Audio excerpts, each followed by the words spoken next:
Radhe Radhe. Welcome back to my channel toppers top. कैसे हैं आप सब?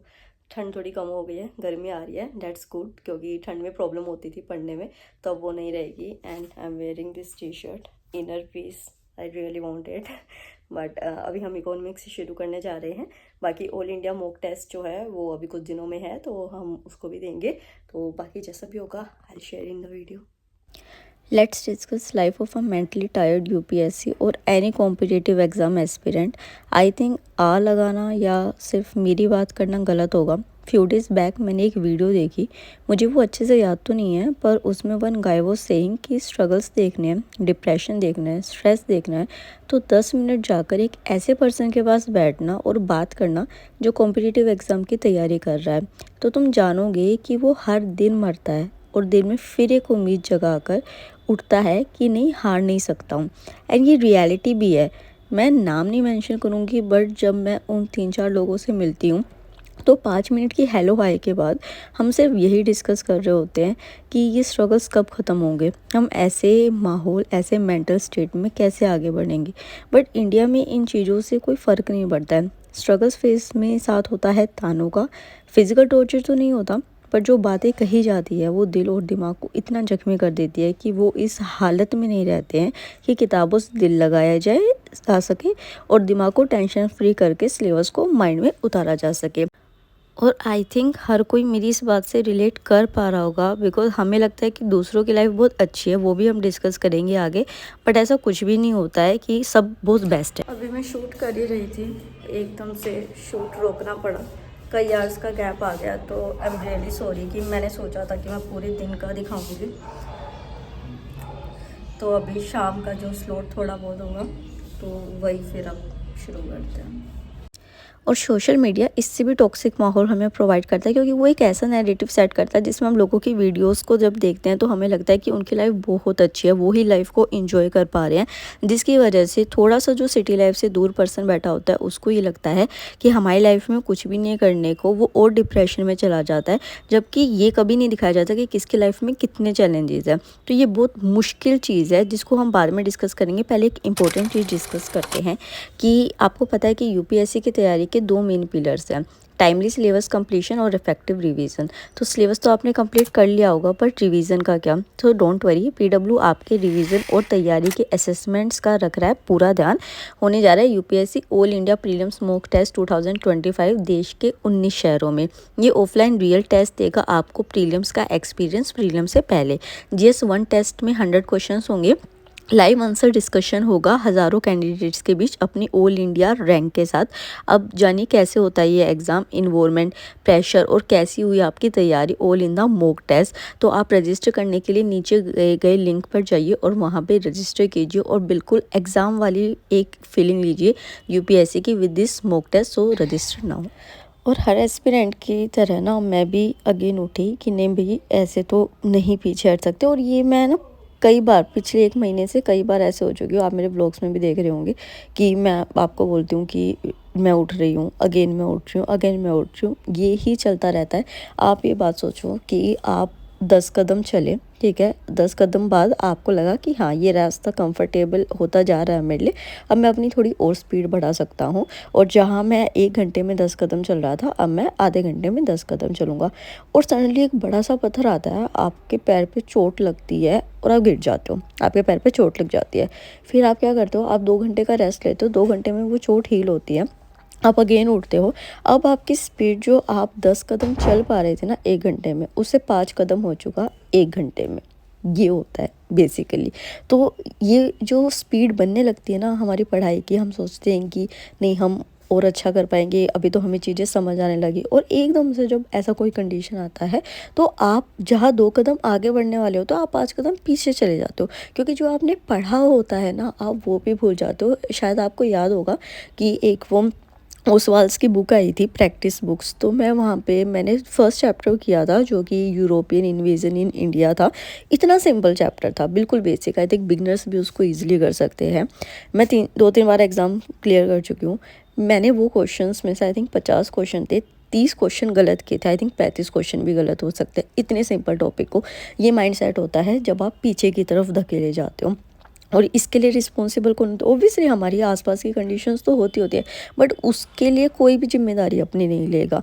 बट कहीं ना कहीं हम भी होते हैं। देखो, आपको ना ये चीज़ रियलाइज़ करनी पड़ेगी और ख़ुद से सच बोलना पड़ेगा कि हमारे कुछ ऐसे कर्मास होते हैं जिसकी वजह से हमें लाइफ में ये सेटबैक्स देखने पड़ते हैं। I am not talking about that karmas कि जो हमारे अच्छे बुरे कर्म हमारे भाग्य में लिखे होते हैं, वो कर्मास कि हमने किस तरीके से जिस चीज़ के लिए हम आगे बढ़े थे, हमने उसको कैसे लिया था। क्या हमने उस चीज़ से ज़्यादा और लोगों को और चीज़ों को तवज्जो दिया था? अगर दिया था तो अब हमें ये फेस करना पड़ेगा। Accept it. अगर आप ये सोच रहे हैं कि नहीं, हम अपनी एक नॉर्मल ऑर्डिनरी लाइफ को भी इंजॉय करते रहें फ्रेंड्स के साथ, फैमिली के साथ, और हम जो है ये भी चीज़ करते रहें कि हमें जो चाहिए हमें वो मिल जाए एकदम से, जो हम आज तक फालतू की बातें करते आ रहे थे, चीज़ें करते आ रहे थे, वो भी हम करते रहे, तो डेट्स नॉट राइट। वो बिल्कुल भी सही नहीं है। किसी भी तरीके से आप नहीं कर सकते हो उस चीज़ को, क्योंकि यार चेंजेस तो लाने पड़ेंगे। आप इतनी बड़ी एडमिनिस्ट्रेटिव पोस्ट के लिए जा रहे हो, और एस्केप करना is not solution. Social media हमें क्या सिखाता है? एस्केप करना। कि जब आप सोशल मीडिया को देखेंगे, अगर मान लो कि आपकी उंगली पे छोटी सी चोट लग गई, ठीक है, जस्ट एक एग्जांपल लेके चलते हैं, और वहीं पे एक पर्सन है जिसका हाथ टूटा हुआ है, बट उसने क्या किया, पूरी वीडियो जो दिखाई उसने अपने उस हाथ को पीछे रखा और बड़े स्माइलिंग से कि अरे मेरी तो लाइफ में कोई पेन ही नहीं है, कुछ नहीं है। तो अब आपको क्या होगा कि जो छोटी सी चोट लगी होगी ना, आप ये सोचोगी बताओ यार, ये तो कितना फिट है, कितना फिजिकली ठीक है, और मेरे को छोटी सी चोट लगी हुई है। वो छोटी सी चोट इतनी बड़ी नहीं थी जितना आप उसके बारे में सोच सोच के डिप्रेशन में चले गए कि अगले पर्सन की लाइफ में तो बिल्कुल भी चोट नहीं है, मेरी उंगली पे छोटी सी चोट है। तो ये सोशल मीडिया आपके दिमाग को ख़राब करता है। आप दूसरों की लाइफ को बहुत अच्छा समझते हैं। मेरा हेडेक थोड़ा ज़्यादा बढ़ गया है, तो ये व्लॉग को कल कंटिन्यू करेंगे। कल रिवीजन रखेंगे और मॉक टेस्ट आगे देंगे। नेक्स्ट मॉर्निंग हो गई थी, क्योंकि नहीं कर पाई थी, और मैं सुबह जल्दी जा गई थी क्योंकि मैं सो ही नहीं पाई थी। और ये बहुत कॉमन है, मतलब इस चीज़ को कोई नहीं सोचता। हमें कभी नींद आ रही होती है, सिर भारी होता है, मतलब कि मुझे 1 महीने में कितनी बार माइग्रेन हो चुका है, हर सेकेंड डे मेरे को दवाइयाँ लेनी पड़ रही हैं। ये वाला कंडीशन इस तरीके का हो जाता है, और ये आई थिंक मोस्टली एस्पिरेंट्स के साथ ये चीज़ होती है। इस टाइम पे जब ऐसी स्ट्रगल हो ना, तो take a break. Literally I am talking की टेक अ ब्रेक। यहाँ पे पहले मैंने अपना जपा किया काउंटर से, क्योंकि मैं नहाई नहीं थी, और जो कल पेंडिंग रह गया था सारा, पहले तो एडिटोरियल्स मैंने वो पूरे किए। तो टेक अ ब्रेक, मैं भी ब्रेक ले रही हूँ। जो अगला आप व्लॉग देखेंगे वो मेरे ब्रेक का ही देखेंगे, बिकॉज मैं इतना मेंटली टायर्ड हूँ। मैं नहीं रह सकती एक ही चीज़ में बार बार उसी वाइब्स के अंदर, चाहे मैं वो अकेले जाऊँ या मैं अपने कज़न्स के साथ जाऊँ, आई डोंट नो, बट वो एक ब्रेक हमको देना चाहिए।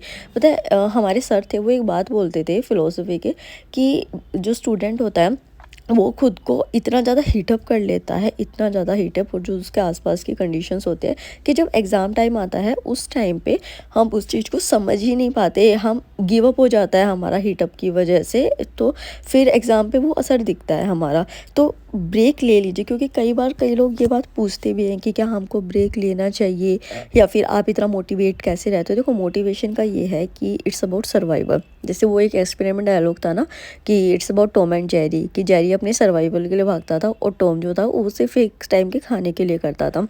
तो जब आप, मैं ये नहीं कह रही कि यूपीएससी को अपनी लाइफ बना लो, बट अगर कोई एम उठाया है ना, उसकी जिम्मेदारी इतने साल लगाए हैं, तो फिर उसके लिए जिद पे अड़े रहो। देखो, एक चीज़ आपको समझनी पड़ेगी, जब आप भीड़ से हट के कुछ करना चाहोगे ना, मोस्टली मैं ये गर्ल्स के लिए बात कह रही हूँ, कि जब आप सोचोगे ना कि नहीं, मेरे को अपना करियर पहले बनाना है, मुझे शादी वादी वाली चीज़ों में नहीं घुसना है अभी, या अब अभी मेंटली तैयार नहीं हूँ, तो आपको बहुत बहुत गलत सुनने में को मिलेगा। सच में आपको लगेगा कि आपने क्या पाप कर दिया।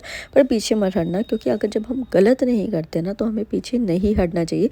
कभी किसी का गलत नहीं करना चाहिए, पर अपने साथ भी गलत नहीं होने देना चाहिए। ये आपको चीज़ समझनी पड़ेगी, और ये स्टेप आपको ही लेना पड़ेगा। यहाँ पे अब मैं एग्रीकल्चर कर रही हूँ, क्योंकि मेरी चीज़ें रह गई थी। और एक सिंपल सी बात और समझो, कि कल को अगर मान लो आप आईएएस ऑफिसर बनते हो, तो क्या आप सोचोगे कि मैं एस्केप कर जाऊँ चीज़ों से? अगर कोई भी सिचुएशन आएगी, यार आप डीएम हो गए, अगर आपके पास पूरा डिस्ट्रिक्ट है, तो अगर कोई भी ऐसी सिचुएशन आई, तो क्या सोचोगे कि हट जाते हो पीछे? अड़े रहना पड़ेगा ना उस पर। कई बार ये भी होगा कि ऐसे पॉलिटिशियंस के साथ या अपने सीनियर्स के साथ अड़े रहना पड़ेगा, जहाँ पे आपको लगेगा कि पब्लिक सर्विस मिलनी बहुत ज़रूरी है, जो पर्सन मेरे पास आया है उसके साथ बुरा हो रहा है, तो अड़ना पड़ेगा आपको। और ये चीज़ अभी से सीखनी पड़ेगी। वो जो बात थी ना लवासना वाला कि प्रेशर, हालाँकि देखो वो बड़ी फैंसी चीज़ें थी, इस तरीके से हमको वेब सीरीज़ में दिखाई गई। जो रियल एस्पिरेंट का स्ट्रगल होता है वो उससे बहुत अलग होता है। बिकॉज़ दिन पे दिन जो आप वो होता है ना मरने वाली सिचुएशन अंदर से, वो उसमें वो नहीं दिखाई गई थी, उतने तरीके से नहीं दिखाई गई थी। मतलब उनमें तो बस एक राजेंद्र नगर का स्ट्रगल दिखा रहे थे, बट जो संदीप भैया की बाद में वेब सीरीज़ आई थी उससे आप रिलेट कर सकते हो कि एक पर्सन अपना टाइम, अपने रिलेशंस, अपनी फ्रेंडशिप हर चीज़ स्टेक पे लगाता है, और उसके बाद भी उसको जब बार-बार फेलियर्स मिल रहे हैं, और जिसके लिए उन फेलियर्स के लिए आपका जो कंट्रीब्यूशन होता है, मतलब आप रिस्पॉन्सिबल जो होते हो वो 2-3% होते हो। जो आपके आसपास की सिचुएशंस होती है वो ज़्यादा होती है, but no one talks about it, no one. Mentally tired student के साथ कोई नहीं होता। और यहाँ पे मैं अभी आपको दिखा रही थी कि मैंने पिछली बार जब करंट अफेयर शुरू किया था, तो मैंने सिर्फ सवा पेज किया था, लिटरली 1.5 पेज पूरा किया था, मैं वो भी नहीं कर पाई थी। और यही अभी टारगेट्स के साथ हो भी रहा है कि टारगेट्स तय हो पाते हैं पूरे 2-2 3-3 दिन। मैं एक टारगेट को लेके बैठ जाती हूँ। अगर आपको कोई वो हैपनिंग लाइफ दिखती है किसी पर्सन की, कि अगेन आई एम सेइंग कि आप डेली टारगेट पूरे हो रहे हैं, मोड में ये बढ़िया से बढ़िया नंबर आ रहे हैं, चाहे कितनी भी एडवर्स कंडीशन है फिर भी जो है वो लगा पड़ा है, ये वाली चीज़ रेयरली कोई ऐसा होता है। हम मेंटल पीस सबको चाहिए होता है किसी ना किसी फॉर्म में। तो इट्स हाई टाइम कि आप जो है वो अपने मेंटल स्टेट को समझें, खुद को सपोर्ट करें। आपका सहारा आप है, आपके भगवान हैं, और आप इस चीज़ों को कंसीडर करके अपने लिए स्टेप लें, अपने कैरियर के लिए स्टेप लें। हाँ, थकान होएगी, बट मेडिटेशन, नाम चैंटिंग जो होती है उसके बारे में मैं नेक्स्ट व्लॉग में डिस्कस करूँगी। मैं पहले डिस्कस इसी में करना चाहती थी, बट वॉइस ओवर में कुछ कमी की वजह से मुझे अगेन वॉइस ओवर करना पड़ रहा है, तो वो चीज़ रह गई है। तो आई होप मैंने बहुत दिल से आज का व्लॉग बनाया है, अपनी मतलब बहुत सारी बातें डिस्कस किया है, तो वो आपके लिए यूज़फुल रही होगी। I wish. जय हिंद।